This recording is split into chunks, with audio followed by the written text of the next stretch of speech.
Ni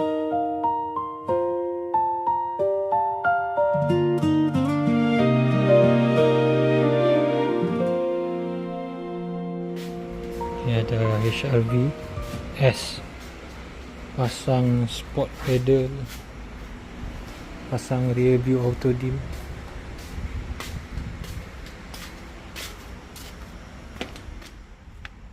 Ni yang baru lah.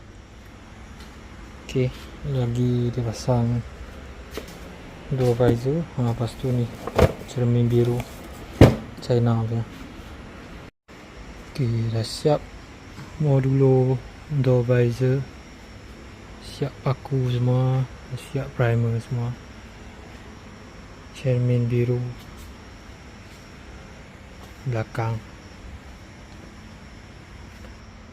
tu, sport pedal siap dengan kita kata rebate lah. Ok, kalau door visor pasang cara betul, kedudukan betul lah, bila drive memang tak ada bunyi angin ya. Memang smooth ya. Sebab ini original modulo, dia memang ada tempat dia, memang ok lah. Ok, ni semua abang ni dia pasang lampu biru juga. Semua barang Shopee dia beli aku pasang ya, ikut lampu lah kita buat. Lepas tu footlight original, footlight original ni, nampak footlight original, tempat yang betul, warna biru lah. So semua barang dia beli Shopee.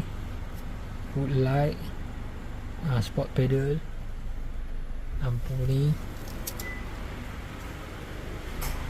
door visor, lampu biru dengan rear view auto dim ni, semua Shopee kita pasang je.